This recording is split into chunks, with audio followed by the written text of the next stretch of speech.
Warning, some material may be inappropriate for younger viewers. Pet Sematary 2019 is a goddamn dumpster fire. So if you're looking for a glowing review, the only light you're likely to find here is from the gasoline we're about to pour on this wretched carcass.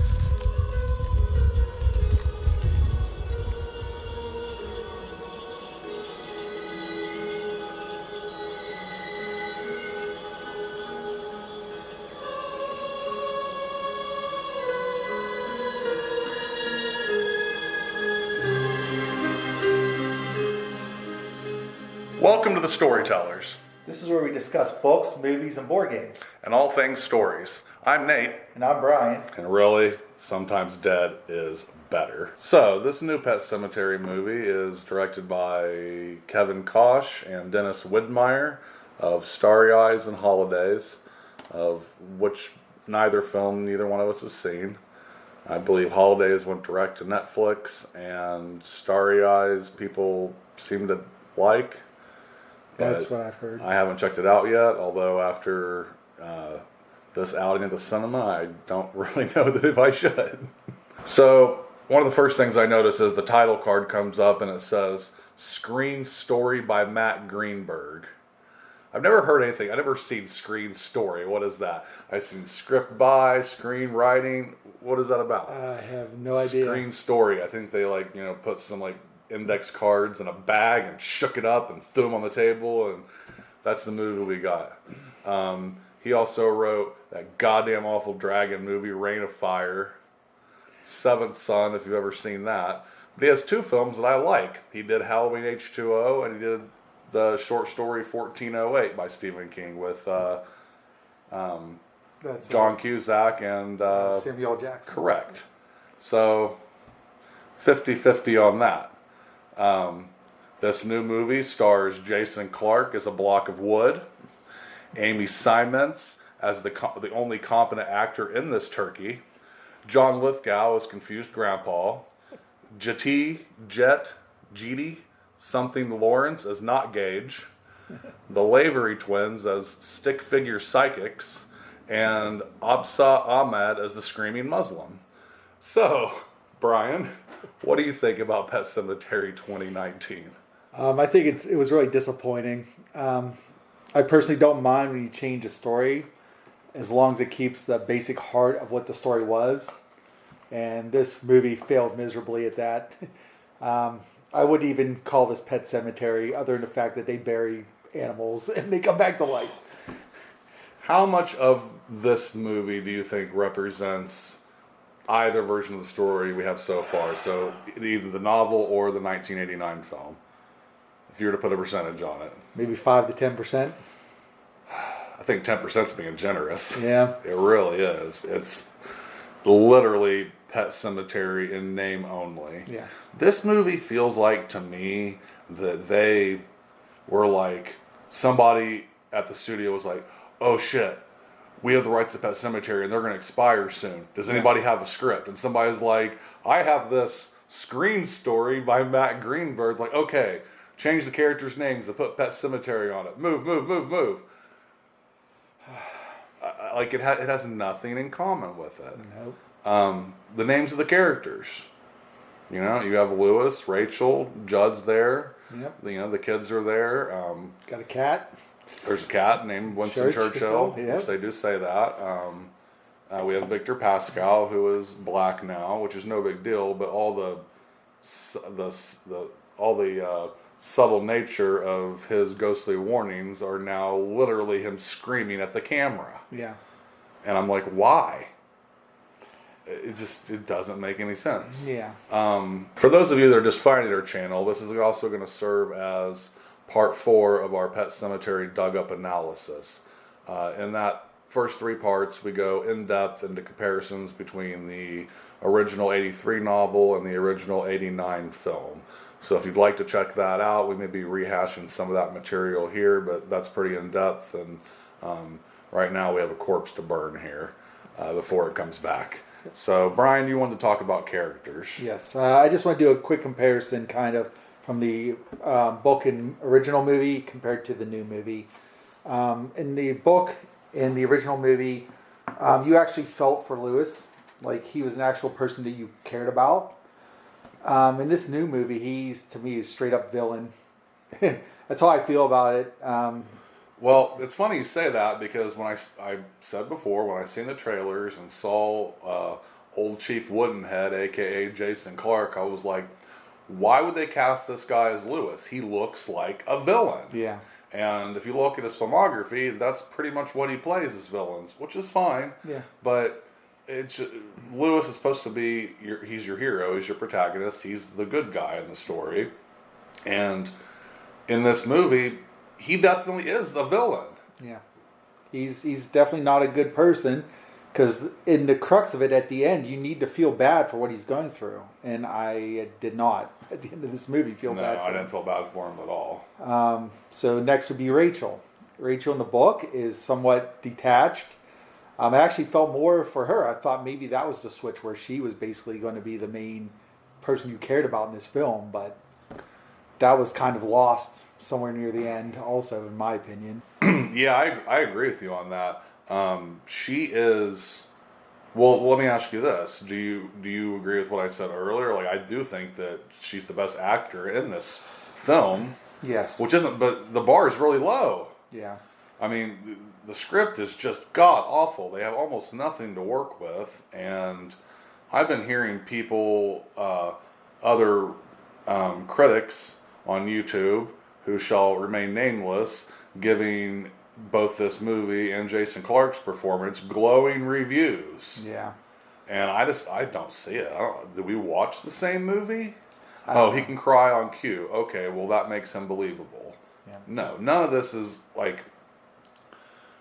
When you have a movie or a story about bringing the dead back to life, you really have to have a grounded center of somebody that you can get behind and root for so you can suspend your disbelief. Yeah. And we can't do it here. And I thought it was going to be, Rachel's character, Amy Seimetz. And like I said, she does a good job for what she has to work with. She's the only one that I could care about. But at the end of the day, it wasn't enough. Yeah. I think it would have been more impactful if at the end she was alive and she was the one that had to stop everything, where if Lewis died, since you almost have that role reversal where Lewis gets killed and she's the one that has to basically bring an end to it. Yeah, and by the way, for you listeners out there, you're not getting any spoiler warnings, so put on your big boy pants. Yeah. Because the shit's getting deep. Yeah. So next, I'm going to have to do this a little bit weirdly because the characters basically swapped in this movie. So I'm talking about Ellie's character. Mm-hmm. So she's basically Gage's character in this new movie, I would say, since she's the one that was brought back to life. So I have to basically compare those two characters. Yeah, they have a total role reversal, which obviously isn't true to either previous story. And I'm not saying, like, that to me is not the breaking factor. It's just the fact that it was completely mishandled. Yeah. They even do the fake out when, the semi is coming down the road and both children are running towards the road or in the road, which in an alternate world where trailers do what their jobs were intended to do, which was to tease you into the box office, that might have been like, oh shit, they totally flipped the script. But you watch one trailer and you know that there's a little zombie girl and it totally ruins it. Yeah. Which they could have easily done with the film footage they had. They could have made it look as if Gage was going to be the one that was hit by the truck in the trailer. Why do you think they made that decision? Afraid of pissing people off? I mean, they don't really care. They already got your money. No, I think it was more of kind of hard to describe. I just maybe they felt they needed to show where it was going because it's so different, compared to what the first movie in the book is. Maybe they said, oh, we have to basically. But it's stupid, in my opinion, to do that. Yeah, also because, like, to what end? Yeah. What was the purpose? Like, from a storytelling point of view, what benefit does it have being the older girl instead of a 2-year-old child? I heard rumors that they were saying that they felt that nowadays creepy little girls are more scary than a creepy little boy would be. But I don't know why that would be. I mean, children shouldn't play with dead things, and when your child comes back from the dead, I don't think the gender matters to you. Shouldn't. It should be if they're wielding a scalpel and they're coming for your Achilles, I don't care what's under their panties. Yeah. It's an arbitrary choice for. It's like, well, I mean, and I have nothing against this either, but making Pascal black is just because. Yeah. There's no reason. It's just because. Yeah. And I don't know. I think when you're putting something together that requires as many pieces as any story or a film, you should have a justifiable cause for everything you're doing. Yeah. Otherwise, why are you doing it? And I don't even think this even counts as like, is it an adaptation of the book? Certainly not. Yeah. Is it a reboot of the '89 film? Maybe. Is it a reimagining? I don't know. I mean, if your imagination takes you any farther than the Pet Sematary, then there's nothing left of the original story. Yeah. 2017's It, I think, was a reimagining. We moved the time period up from the 50s to the 80s. Yeah. And some of the character dynamics were different.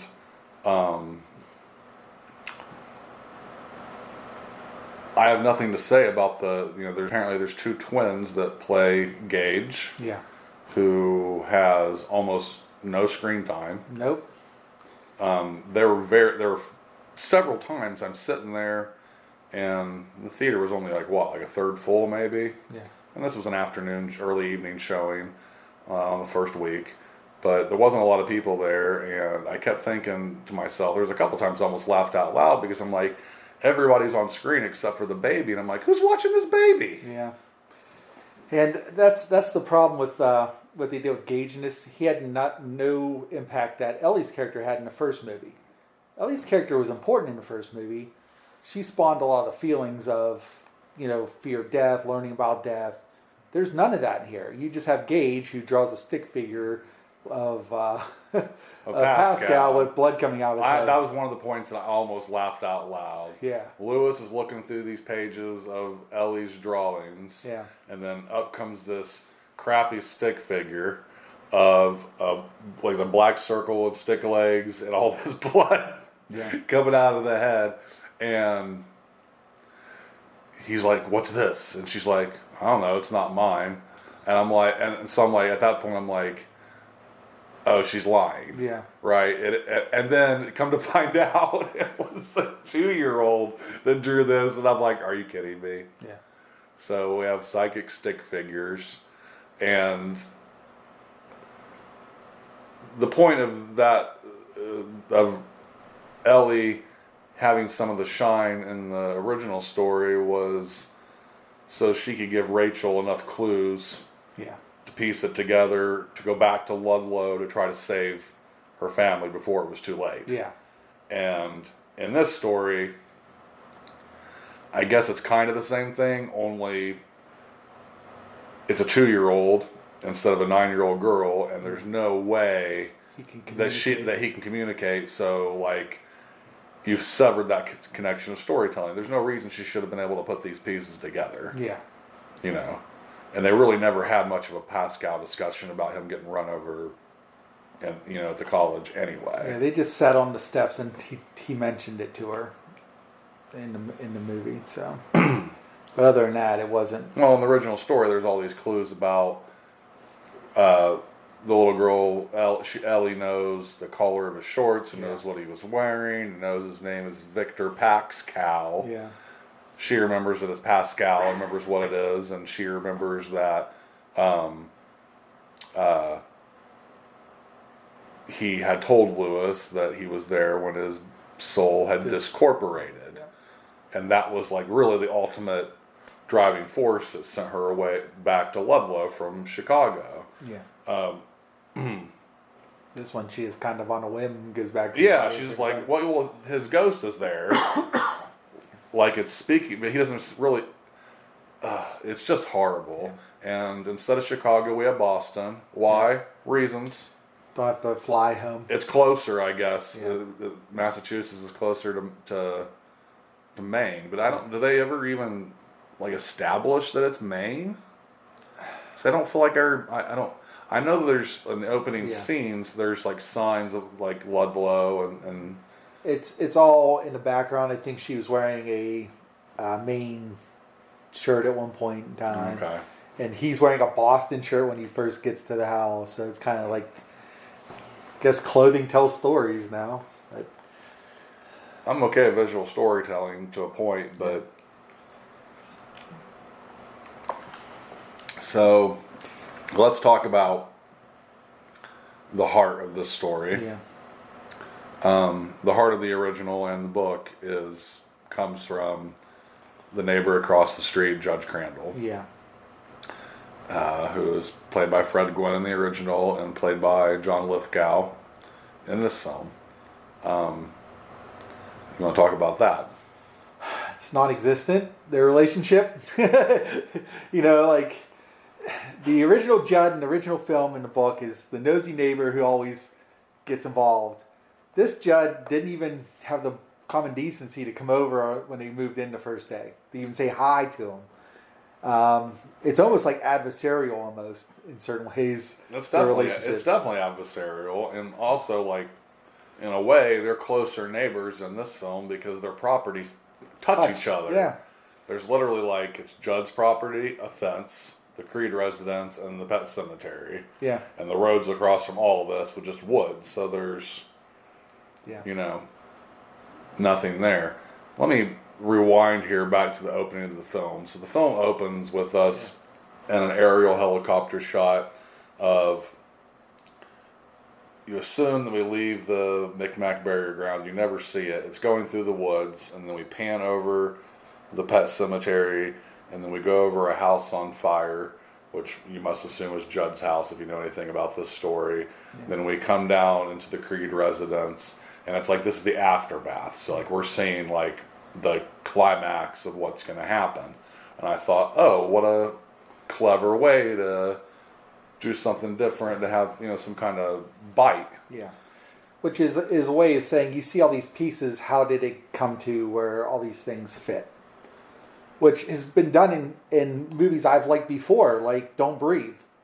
When the kids break into the house, the first thing they do is they zoom through the house and they show you all these important things in the house, which are then used later on in the film. Also in Don't Breathe, it opens up with him dragging her down the street. Yes. And you're like, how did it come to this? Exactly. And then all those pieces fall into place for you, and you're like, oh, well, this all makes sense. Yeah. And this one, it doesn't really show you how those pieces fit. No, it doesn't. It's kind of like, just like, I don't know, B-unit photography that they had of like the set pieces, and they're like, well, this will be the opening of the film. Like, it doesn't. I mean, yeah, you can put it together for yourself. It doesn't take a rocket scientist, but it's not. It doesn't go in any kind of flow. Yeah. That would warrant it to be there. So back to Judd. Yeah, and it's really a shame because in the book he's basically like a father figure, and here, like I said, he's a straight up. I would consider them. They were basically at odds the whole movie. The only reason why I don't even know how to put this. I don't even want to get into that part yet at the campfire. Oh, right. Yeah. It's baffling. I think the simplest thing that I can say about, I feel bad for John Lithgow. Yeah.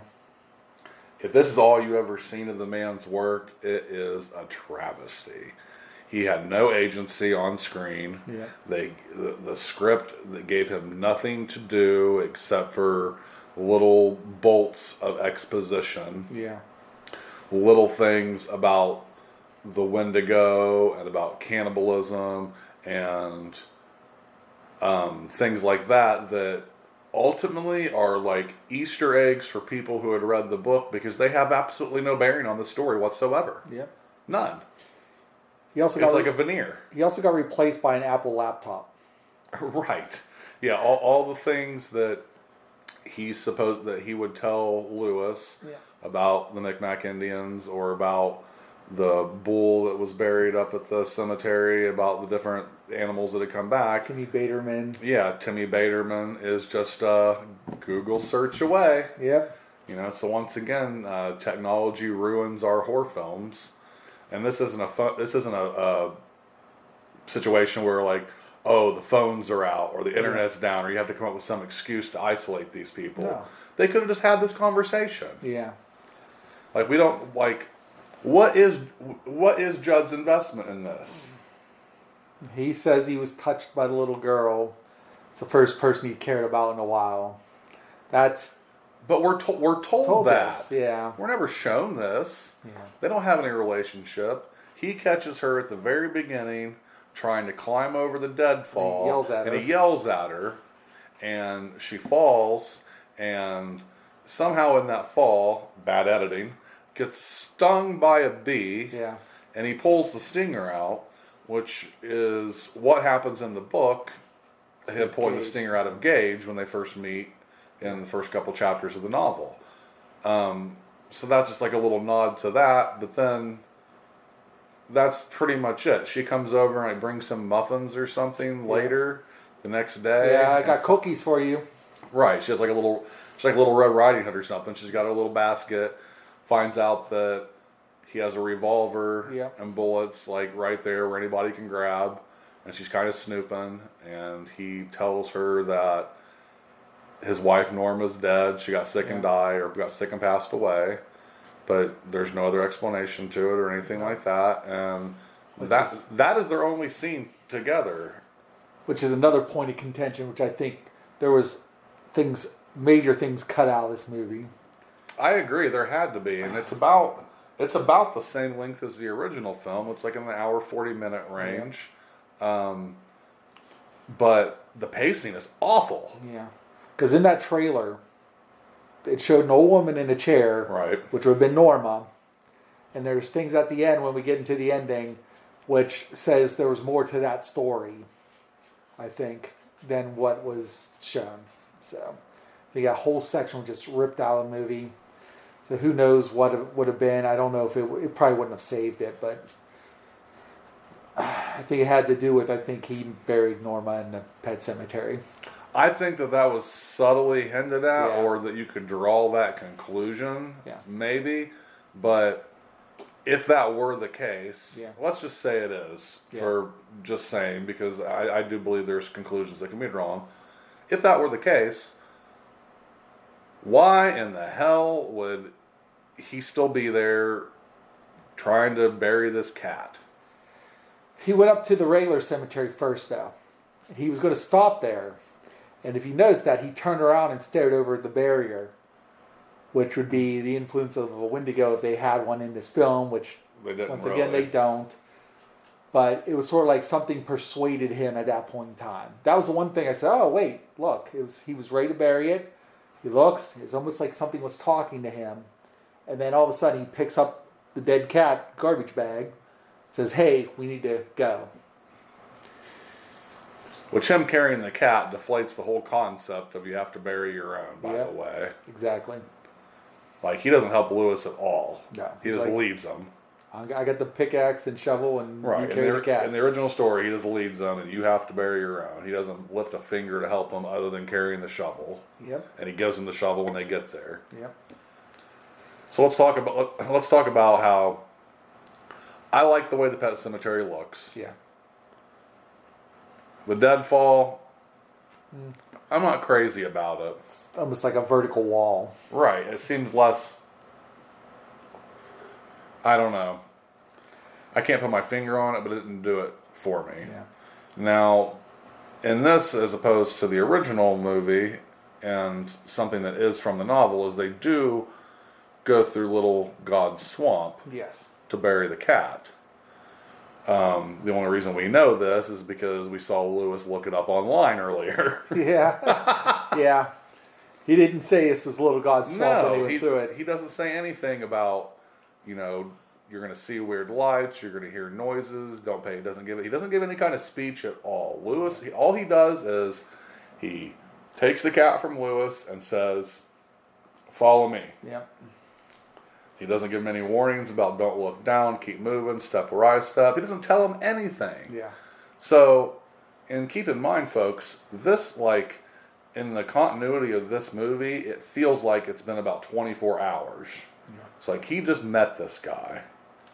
His daughter, I guess, invited him over for dinner. We don't know. We can only guess because it does a hard cut to, Judd's there at the house. And she's doing a little ballerina dance. She's doing a little ballerina dance, and they're all having a good time. And this is the movie's, like, 30-second, like, okay, they know each other and they're friends. Yeah. Instead of actually putting in the shoe leather to build the characters. Yeah. So, everybody who knows Pet Sematary knows that it's the Micmac burial ground that brings things back from the dead. The word Micmac is never used in this movie, not once. No. Not in the online research, not in what little exposition John Lithgow has to give. It's never said. In fact, I'm not even sure that they say Indian. Yeah. It's almost like that they were embarrassed of the source material.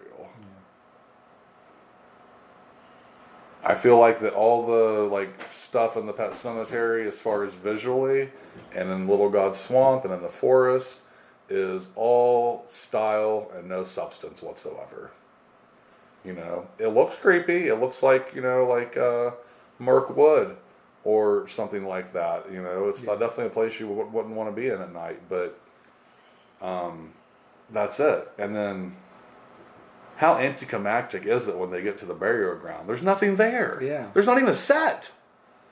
It's like filmed in a 10 by 10 foot room. Yeah. There's nothing to see.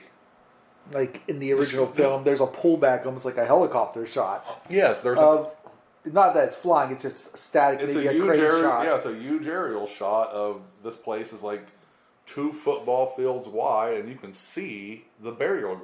You can see where there's bodies buried. Yeah, there's all these cairns, these pyramid stacks of stone. Yeah, and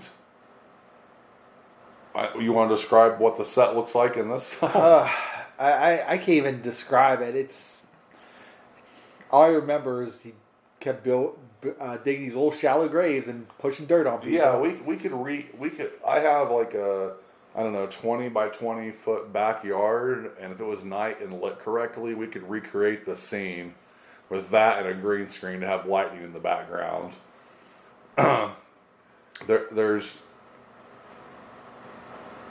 That's something else to put. So there's a lightning coming down, and a storm coming in, and it's coincidentally Halloween night. Yeah.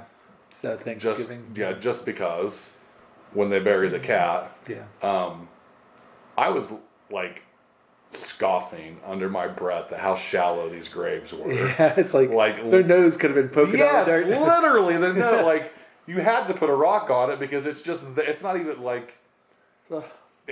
The whole thing about the original book is you had to work to bury them. Yes, it was hard. This looked like it was like a sandy beach almost. It was like sand. He barely even used the shovel. He did most of. And the last one he used a rock, didn't he? He dug it with his bare hands and a flat rock. Yeah. That I think might have been the same rock that he put on top of church. Yeah. That almost looked like a big arrowhead. Yeah.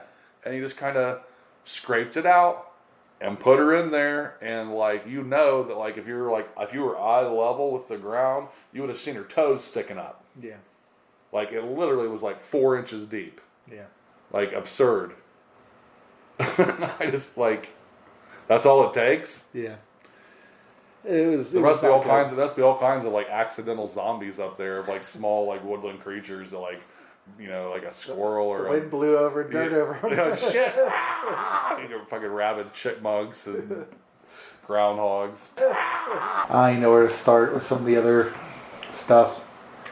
Because, first Church gets killed on Halloween. They bury him. He comes back.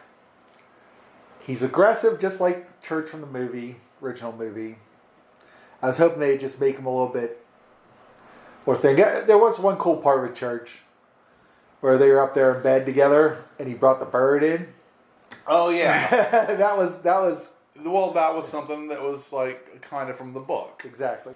The cat brings this dead bird as an omen, and it's still twitching it's on still the alive. bed. In the book, he brings it to the doorstep or whatever, Yeah. and there's a parallel between that bird and the kite, which there is no kite in this film. Yeah. And also, one of the biggest differences, I think, with the omens and the bird is one of the few ones in this movie, is that in both the film and the book, like all these things only come to Lewis. Yeah. Rachel's never privy to any of this. Like, she has no idea what bad things are coming down the road. Yeah. And in this, she's a party to it. She's definitely a party to it. Not to mention, like, there's all these knocking. It's all these knockings around the house. It's supposed to be Zelda or something. And there's all this creepy shit going on in the basement. It's like they wanted to make the Amityville Horror a haunted house movie and then wrap the Pet Sematary mythos around it. Yeah, because in the original movie, she didn't know Church dies. In the book, she does not know Church dies. Ever. In this one, she knew Church died. He told her he got hit by the car, or got hit by whatever. Whatever, right? And he was going to go bury the cat. That's correct. And then the cat comes back. So she knew the cat came back to life. How could she be that Well, she sees it, and they're sitting there. So it's the three of them in the room. Yeah. It's Lewis, Rachel, the little girl's in the background behind them. Yeah. And the cat's hiding in the closet. And she whispered, and like, hello, the little girl can hear you. She's like 5 feet away. She's like, I thought you said it was dead. And he lies to her. What does he say to her exactly? I can't remember. I don't know. He brushes her off in some way, and she gives him a look to her like she knows that he's lying to her. I will say this: I do like the way the cat looked. Very similar to how he looks on the cover of the book. Yeah, the cat looks more, for lack of a better, more realistic and more true to the book as far as looks goes. Yeah. But it's still a hissing monstrosity, Yeah. Ellie tries to pet it, and it scratches her arm. Yeah. And then she wants it put out of her room, doesn't want to have anything to do with it. Yeah. So, now, we need to talk about Pascal. We need to go back. Oh, yeah. So Lewis starts his university job in this movie before he meets Judd. So he has no ties to this town or no ties to anything, which is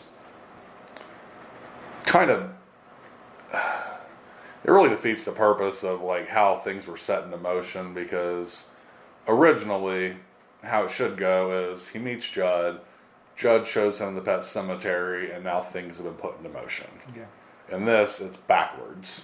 He goes to the university, Pascal gets ran over, then he meets Judd, then he finds out it's literally backwards, and then he finds why. I have no idea. It's almost like they moved in, then the very next day all this stuff starts happening. Right. That's what I said. It's like a haunted house picture. Yeah. I will say he tried to save him in this movie. It's true. Well, he tried to save him in the book just by making the right calls, right? Yeah. So there's that. In the 89 film, pulls the curtain, there's nothing to see here. Pascal dies, there's nothing he can do. We all know that he was dead on arrival, essentially. He's in his death throes. I wanted to laugh when, like, the one nurse or candy striper's like, "Oh my God, you can see his brain!" I'm like, do you really need it? And it's like that. It's like ADR. Yeah. It's like extra dialogue they recorded. I don't think you actually see her say it. Like, I'm watching the same thing you're watching. Do you really need to scream that, "Oh my God, we can see his brain"? Like, real professional. That's exactly what you want to yell at some guy that just got ran down the street. Like, hey, your brain's leaking out. Your brain's leaking out. That's what I would want to yell at the script writer. Hey, Greenberg, your brain's leaking out. I can see his brain. Yep. So they're in the room together alone. And he just like springs up. Yeah. Well, didn't like Lewis walk away from him? And he had his back to him? Yeah, and then he sat up or something like that. Yeah, he had his back to him, and like, I think it was supposed to be like, I think the filmmakers were going for, it's a misdirection, it's not going to happen, kind of thing. and then like he springs up like in the background. I can't even remember what he says. He says something different than he says in the in the movie and in the novel. I can't remember it. It's not that he didn't say anything about the heart of a man. No, he doesn't say anything about the heart of a man being stonier. I think he just says the ground is sour or something. Yeah. And it's like almost like, let's just summarize what he would normally say. Let's break it down as quickly as possible and get over it. His entire character is Cliff Notes. Yeah. Which is funny because he's in the movie as much, if not more, than Pascal is in the original film. But guess what, though? I really don't remember. He didn't make an impact. No. Like, the original Pascal in the movie had a weird sense of humor to him. He was like Jacob Marley. Yes. He's subtly creepy. Yeah. Say, hey, Doc, got places to go. Right. You know, and this one, it's like, and I think that's because of he explains to him, and we know as both a reader and an audience that what he's doing is at the very extreme limits of his power. Yeah. To reach beyond the grave and tell him before it's too late. Yeah. And in this film, you have this dude popping up screaming like there's this one like quick shot like he like. So, like, when Lewis has his sleepwalking episode, it's like this door in the woods. Yes, he opens his bedroom door up and it leads to the woods. Which I thought was kind of a visual. It was neat visually. And then, like, Pascal, he leads him there and says his lines about, don't go to the place where the dead walk. And then, like, several other times in the movies, like, popping up, like, a jump scare. Like, they use him as a jump scare, popping up going, sour! Yeah. Sour! Oh, also, he can, like, show him that there's a phantom truck in his basement. Yeah. I don't know. So, Pascal has more agency in this movie than any other character, it seems like. He's able to show up and scream at Lewis and show him visions of the truck. Yeah. Like, he literally shows him a vision of him getting hit by a truck and all this other stuff, and Captain Blockhead is completely oblivious to it. He has no reaction. Like, he's just like, oh, well, that was weird. Yep. Moving on. Hey, I got some dirt on my feet. I don't know where to even go with If you can't pick up on that warning, I don't know what to tell you. Yeah. Build a fence. So, the only passage of time we get is we go from they move in, then it's Halloween, then church dies on Halloween. They bury him up in the not Micmac burying ground, a.k.a. my backyard. And then it cuts to Ellie's birthday. Yeah. Because they're like, oh, we should leave. And he's, oh, let's have the birthday party. Let's invite people down. Maybe things will, So they invite her parents. Yes.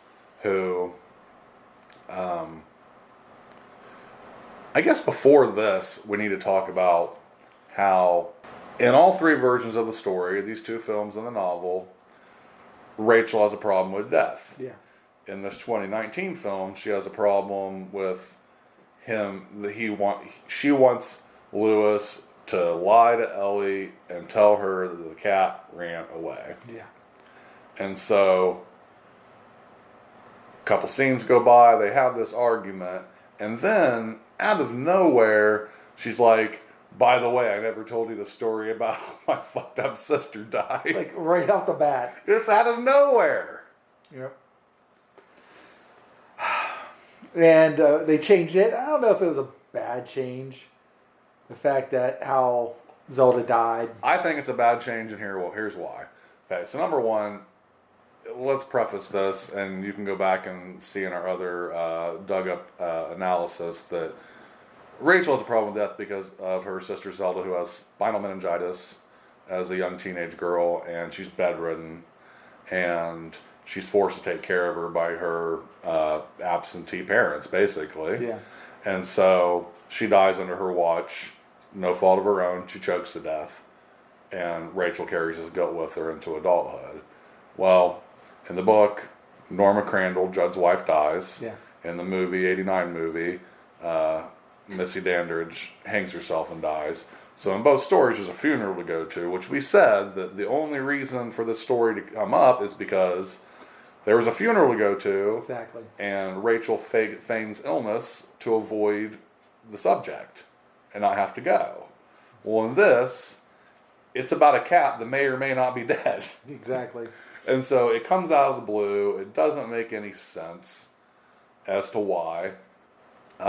This actor is much older than the actor in the original film, so it seems like they're married longer, so there's less suspension of disbelief that he wouldn't know anything about this story. Yeah. And so, do you want to explain what happens to Zelda in this film? In the new film, I guess, once again, she was home alone watching her sister, and that she's supposed to take her sister's food to her. But they have a dumbwaiter that does not work properly. She's not supposed to use it to take the food up. She's supposed to carry the food up. She uses it anyways, and I guess Zelda crawls over and falls down the dumbwaiter when getting her food. That's about the basic. Yeah, I don't know how she could explain it. That's it. And the problem that I have with that is twofold. One, originally, Rachel feels guilty about Zelda, but it's unfounded. It really isn't her fault. Yeah. In this version, it kind of is her fault.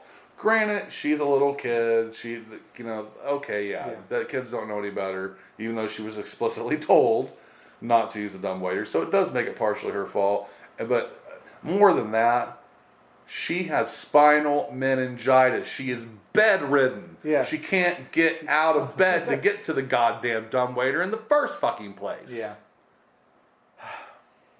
Which is another thing that was cut out of the trailer, was in the trailer, not in the movie, was they showed a quick shot of, it looked like Zelda crawling after her down the hall. Yeah. That wasn't in the movie. I think we both agree, anybody who's a fan of this story probably agrees that Zelda is one of the most creepy parts. It's disturbing in this story. This version is completely sanitized. We don't get any of that, Rachel, you know, I'm going to twist your back and you'll never get out of bed again. There's nothing creepy. There's nothing like that. We barely even get to see her face. Her face is either in shadow or it's just like half of her face on a pillow. You can see it's kind of deformed. Yeah. But I do like the prosthetic work on her back and her hands, what they show of it. Yeah. But it just, I'm sorry, it just doesn't have, it's not visceral. It doesn't have that impact. Yeah, it's the closest thing they do with anything positive with that character is there is a scene where Rachel has a nightmare and she's like in Zelda's body and it's like she's clawing up and becoming deformed, and in the book it explains that if this were a fairy story, that Zelda would put a curse upon Rachel and take her healthy body away from her. And that's terrifying, but there's no needlework done to weave that into the story. It's just there and makes no sense. It's just there. Because you have to show some anger, some hatred between Zelda and Rachel.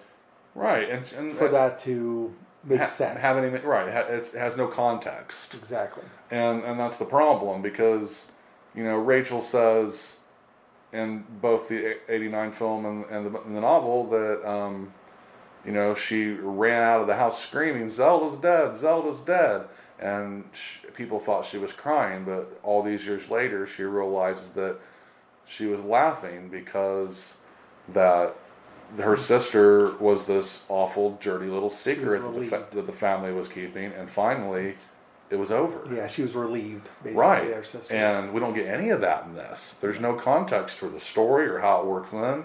All they do is she says that sometimes I think that she's still in the walls. Yeah. And so the entire movie, there's this knocking coming from the ceiling and the walls, and these different things. They have that jump scare where she opens up the medicine cabinet and it's the dumbwaiter, and then her body comes crashing through there, which it was kind of neat. I'll give you that. That part was okay. But once again, it's almost like a haunted house movie with Pet Sematary window dressing. Yeah.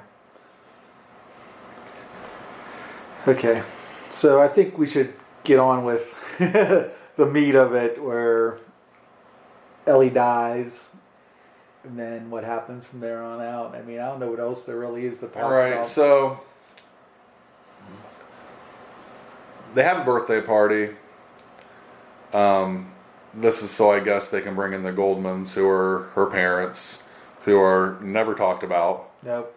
We they don't even say anything, do they? I don't think they have one line of dialogue. Yeah. I think the father kind of grunts at Lewis one time or something, or gives him a dirty look, and so you know that there's some kind of bad blood there. But as the audience, you have no idea why. Yeah.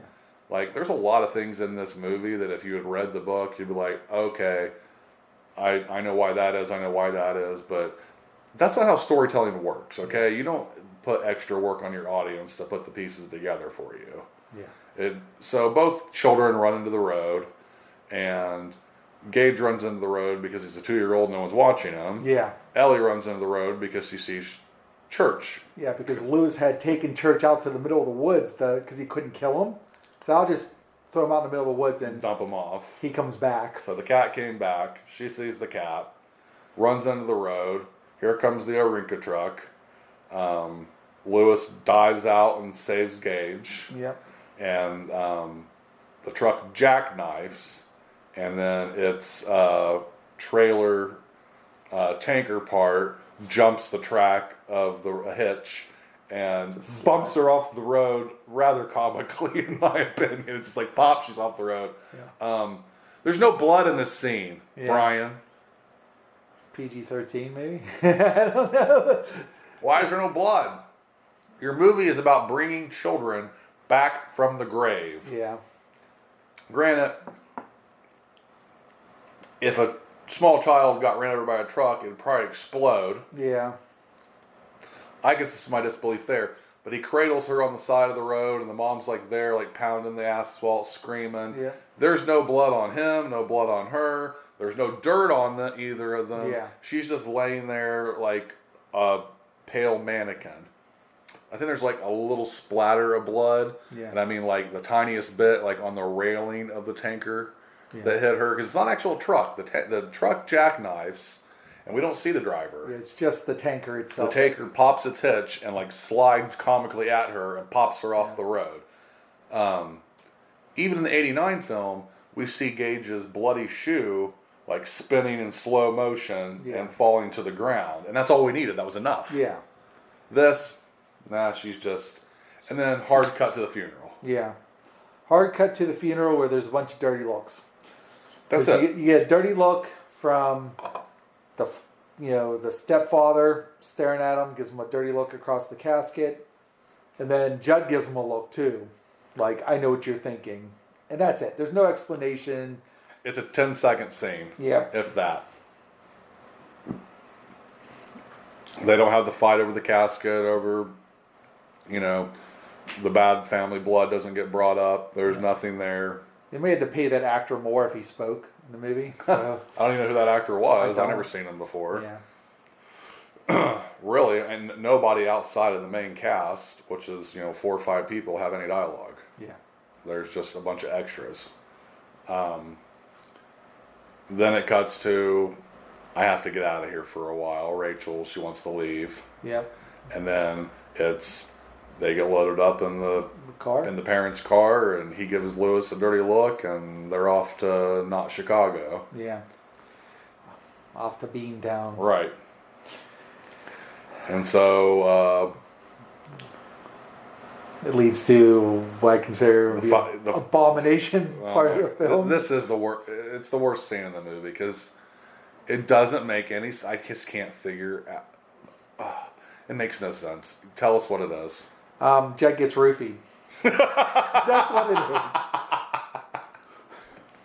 It's true. He gets date raped by Chief Woodenhead. Yep, Lewis goes and gets something out of his medical bag. Yeah, so like in the original... And a bottle of liquor. Yeah, we were laughing in the original Pet Sematary about both the book and the movie about how doctors are more loosey-goosey with their drugs. Everybody's getting sedated, and apparently that hasn't changed. I'm glad to see, Lewis happens to have a GHB or something. I don't know. But, John Lithgow is drinking by the fire. And he's very emotionally distraught. Right, they're outside. He's outside. He showed more emotion in that scene than Lewis showed in the whole film, I would say. I agree. I thought it was probably the only scene that I liked his character. Yeah. And it's a short scene. So what happens? Lewis comes over to talk to him, and he kind of says, hey, I know what you're thinking, and as he's talking, he's like, here, let's pour you something to drink. And he slips in some roofies into his drink, basically. Yeah, he just pours a clear liquid. He has like a vial. And hands it to him. He pours it into his Dewar's whiskey or whatever it is. Right in front of his face. He's sitting right next to him. He's sitting right next to him. I guess he's like all...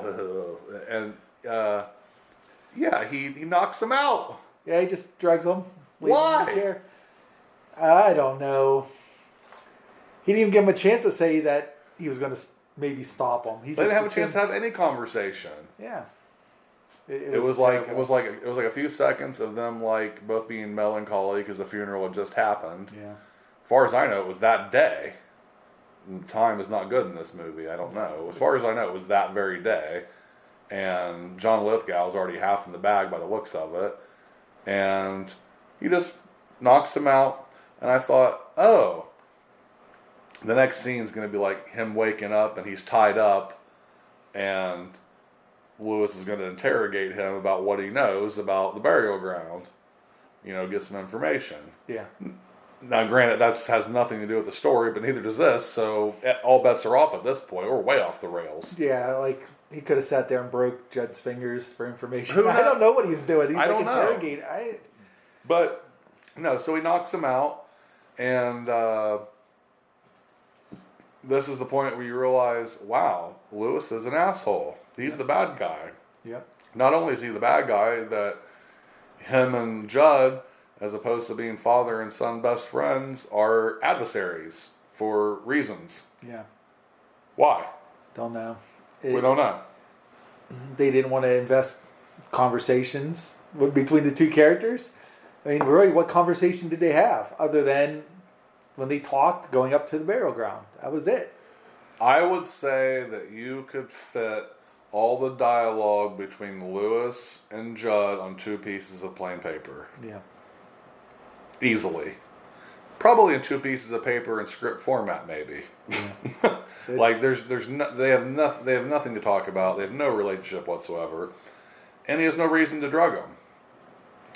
I mean, you might as well just kill him at this point if you're worried about him interfering in your plans. I mean, what's the point? Because I guess from a storytelling point of view, they must think that the scriptwriter must think that. Oh, I'm sorry. The screen story by Matt Greenberg must think that, oh, well, this will put Judd out of the way and he won't be able to intervene. Yeah. But I got news for you. I'm from the country. If you're sitting around a campfire, you can't see shit nothing past 10 feet. Yeah. Judd's house is like 2 football fields away from the pet cemetery and the deadfall. He would never know that Lewis is going to do what he's going to do, let alone have a chance to stop him being half drunk. And if there is a Wendigo, and the Wendigo has pull on Judd like we've been led to believe, then the Wendigo wants this to happen and wouldn't let Judd stop him anyway. Yeah, I mean, that's what happened in the book. So, right. So it was an unnecessary scene. It made supposedly, this is your protagonist. This is supposed to be the person that we care about. Right. Drugging another man. Why? So then he goes and digs her up and takes her up there and buries her without event. No. I think the only thing to really note in that scene is I feel like they spent a lot of time on building things up at this point, and they kind of gloss over this. Mm-hmm. There's something he sees in the forest, which looks like Treebeard. Yeah, it's like a shadowy Yeah. thing, but it's not real defined. Yeah, John Rhys Davies is lurking in Little God's swamp. Yep. Vroom, vroom, vroom. Why does South always feel like going downhill? Yep. You see this thing moving, and he's like, "Oh, well, that's weird." Like, he doesn't really pay any mind to it. Yep. He goes and puts her in a grave so shallow, even the mafia would blush. Yep. And then she comes back. And she's like, I remember my birthday, and I remember the truck, and then it was black. And now I'm here. And he's like, it doesn't... I do like this bit of dialogue, but in anything that departs from the main story, this dialogue could never really happen. Yeah. But here we are. He says, you don't need to worry about that. You're back now. Yeah. And she says, from where? Yeah. That was kind of a neat bit of dialogue. Like, I'll give you 1 point on the script for that, and that is it. Yeah. Then Rachel comes home, right? Yeah. Just out of the blue. Well, she comes home because Pascal's ghost doesn't tell her to. I don't know why. Scared the baby. What it was is she kept calling Lewis and he wasn't answering. He won't answer the phone. She had a bad feeling. Judd answered. Then she calls Judd. Yeah. He goes over there to see what's going on, and Lewis blows him off at the door, right? Yes. In fact, he basically slams the door in his face. Then Judd goes back to as he's walking back to his house, looks up and sees Ellie in the top window. Right, and now he's a target because he knows. Exactly. Even though, what the hell's he gonna do about it? Yeah. He has a gun. So he goes home and gets his gun and gets all scared. Yeah. That's the end of that scene. So then Rachel shows up and she's in a traffic jam, 20 miles outside of Derry, because reasons. We're in Maine. So there's another point for your script. I would have rather there been a sign for Salem's Lot, but yeah. What are you going to do? It's stupid. She's like in the traffic jam, and like she's like, I don't know, having bad feelings, I guess. Yeah. And so like, I don't know, she's like starts driving on the shoulder or something. She's like pulls out. It's like, oh, now she can go because she's got the shinnin. I don't. I don't know what's going on with her character. But then she gets home. She gets home because she has Gage with her. She has Gage with her. She gets home and he's like, it's all dark and creepy, and the whole movie's like washed out in color. Everything's real gray. And we ran out of time. Ha! Okay. We'll wrap this up. So she gets home and Lewis is like, I got something to show you. And then here comes Ellie, and he's like, he introduces her. She's like, he's like, hug your dead daughter. Well, he's like, here's Ellie, the Ellie font. And then she says, the great and terrible. Which would have been cool if they would have explained any of that. Like maybe if Rachel would have talked about her sister and said, hey, she loved the Wizard of Oz and she called it the great and terrible. Right. So then it would be like, oh, somebody would have triggered, hey, that's Zelda, basically. Right, yeah. Once again, for you listeners out there, if you want to know about Oz the Great and Terrible, listen to the first parts of our podcast or go read the book for yourself. It's basically the whole kernel of the story, and here you have this exponential piece of dialogue that is for nobody, because nobody in the audience has any idea what that means. Yeah. You couldn't. Yeah, unless you've read the book. Unless you read the book, you would never know. Yeah. How many people in the audience do you think read the book other than me and you? I'm going to guess 0. Yeah. And even if there were, I mean, you don't make a movie based on throwing something in just to please somebody who read the book. Right. I mean, especially if it doesn't connect to anything. Stories, unless they're sequels or unless they're part of a series, this is storytelling 101. If it doesn't exist in the film, it doesn't exist. Yeah. Period, the end. No extra amount of explaining needs to happen. Yeah. If you can't fit it in your movie, then it doesn't exist. It's extra and it's stupid. It should be on the cutting room floor. Yeah.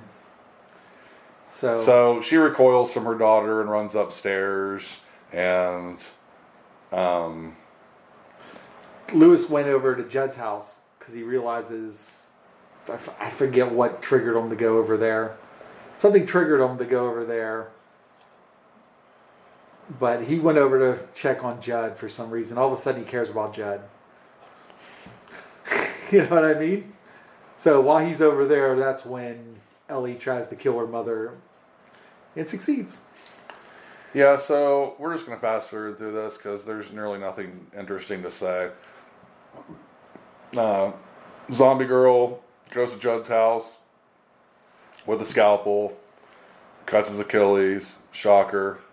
Then they have this weird scene where her face changes into an old woman, which visual effects wise looks good, and it's supposed to be Norma, Judd's wife, but as an audience, we've never met her, we know zero about her, and it's irrelevant.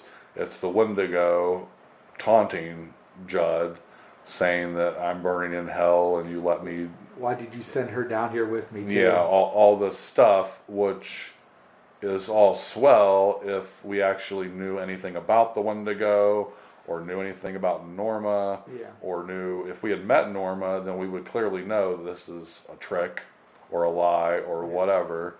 And then here's one more small part I like about John Lithgow, and that's it, is he's like, then bring it the fuck on. Yeah. And then, you know, he dies off screen. Yeah, and some of the things she said as Norma, which is what makes me believe that Judd buried his wife on that cemetery. Yeah, that never happened in the book. No, she says something about keeping secrets or something secret about, you know, they'll never know what you did to me, or that, you know, something like that lets you maybe draw the conclusion that he buried her up there. We don't know. It's irrelevant. He kills her. She kills Judd. Then she goes over back to the house and stabs the mother. Yeah. This is the point where you would expect for Zelda to make another appearance, and she doesn't. Nope. So all that storyline that was you spent a significant amount of time building up has no payoff. Yeah. She's just sitting there stabbing her in the stomach or the side with this knife and saying these nasty things about it's your fault, you weren't, you know. Well, she did say you wanted Zelda dead. You wanted your sister dead, blah, blah, blah. And which takes away the sincerity of, like, Rachel in the book saying, or in the movie saying, original movie saying, I did want her dead herself, not being forced to say it because she has a knife in her. You know what I mean? Yeah, it's weird. So she drops this made a funny noise. Rachel drops Gage out the window and Lewis catches him. Yeah. And Ellie kills her mother and drags her to the burial ground. Yep. But on her own power somehow. Super strong. I don't know how she got her over the deadfall, considering in this film it's quite literally like a 20-foot vertical climb. Yeah. Maybe it was sort of like one of those, like, ones people go to nowadays, the climbing walls. Oh, somebody was... Judd was there, and he came back and put a rope on her and hoisted her up. I don't know. So Lewis locks Gage in the car. I'm not even sure he locks the car. He locks it and says, don't let anybody in. Right, which, like, you're telling this 2-year-old child who has no concept of anything that's going on. Yeah. Like, serious instructions. I don't know. It's dumb. He locks Gage in the car, goes to the pet cemetery. Him and Ellie have a battle in the cemetery. It's like WWE Raw. They're literally like body slamming each other through the tombstones and crosses. He's choking her out. Yeah, he's choking her out, which I guess could work. And then all of a sudden, you get a close-up shot of this broken wood coming through his sternum. Yeah, he goes, I just wanted our family to be together, and we can't do that. And her face changes back to the little girl and says, but we can. And then he gets stabbed through the chest. So zombie Rachel now So we have 2 zombies. Yep. Stabbed him. She stabbed him with what did she stab him with? I don't even know. It looked like one of the It's head like markers. It's like one of the crosses. Yeah, or like something? a metal one stabbed Okay. him through the chest, basically from behind. I wasn't sure. So he dies instantly, and you think that you would feel something about the main character that you've been spending all your time with, and you're just like, well, that's over. Yeah. So then they together drag him to the burying ground. Yeah. And then we get a hard cut Shows the house on fire. to the house. So now we're in the last scene is the first scene. Yep. So they just show him dragging her, and they cut to the same aerial shot, I think, from the beginning of the house is on fire, and then it comes down to the car where Gage is at, and here comes the happy zombie redneck family. With Lewis is carrying a gas can. Do you know what it reminded me of? It reminded me. Reminded me of the from Devil's Rejects, when they're walking down the road. Yes, yes. It's like Sid Haig and Sherry Moon and Bill Moseley, like walking down I'm expecting to hear like Freebird playing in the background. But yeah, that's what it reminded me of. So the last shot of the film is Gage is in the car, and we're in the car with him, and through the windshield, you see the Devil's Rejects walking towards the car, and then it hard cuts to a crappy cover of Pet Sematary by the Ramones. Yeah. And then I heard audible grunts in the theater. People were just like, "Oh, finally we can get up and leave." Yeah, it was not a good experience. So this film has a 58% critic score and a 41% audience score on Rotten Tomatoes. Not that site really matters, but so Brian, would you recommend this movie? I would recommend not seeing this movie. Do not go see this movie. I mean, you might as well stick with the original film if you want to see the movie. If you need more Pet Sematary, watch Pet Sematary 2. Yeah. I am not kidding you. For what I mean, that movie is directed by Mary Lambert, who also did the first one, and for as different and as wacky and weird as that movie is, it is so much more entertaining than this film. Yeah, and it's got a super strange performance by Clancy Brown in it. Yeah, he's entertaining. Yeah. I like when he sits at the table, like shoving mashed potatoes Yes. in his face. It's like all come out his throat and like all like messed up. He's laughing. So what do you get? What score would you give this movie? D-. Yeah, I'm right there with you. D-. It is technically a film Yeah. that we saw. And I will never see again. Yeah, I'll never watch it again. There's no reason to. If any of you people out there haven't seen the original '89 film, go check it out. It's got a lot of great storytelling, and you can see the kernel of the heart of the story, which is about that everything you do has repercussions, and the soil of a man's heart is stonier, and you reap what you sow. That's what the story's about. This movie has been completely neutered of all semblances of story. It is a shambling corpse with no heart or brain. Yeah. It is all style and no substance. It has the most wooden acting I've seen in a major production for a while. Yeah. Other than the lady who plays Rachel, Yeah. Amy Simons. Yeah. I have very little good to say about it. And let me add this real quick. I know there's this big thing about remaking Stephen King films. I have no problem with doing that. But take a lead from it. There's a reason why that was good. And then there's movies like The Dark Tower, which are god-awful abominations of films because they're cash grabs. I almost feel like this was a cash grab. I'm going that far. Like, hey, we need to remake this film because, hey, Stephen King's hot right now. Right. I might be going on a rant about this. But if you're going to make a film, Stephen King film, put some effort into it. find out what the key heart of that story is, and you can then craft your story around that. You don't have to do it, from the actual book. You can craft your story around what the real heart of that story is. I agree, and it's just, and it shows you it's a cash grab, I think too, and we'll go to the tail of the tape because in 20 years, no one's ever going to be talking about this movie, and people will still revere the '89 film. Yep. Guaranteed. Yep. Mark it on the calendar. Well, let's just say I haven't thrown out my copy of the original one because of this. All right. So if you haven't seen that original movie, go check it out. Check out the novel. It's great. You can read it in a week's time, if not less. It's not a long read.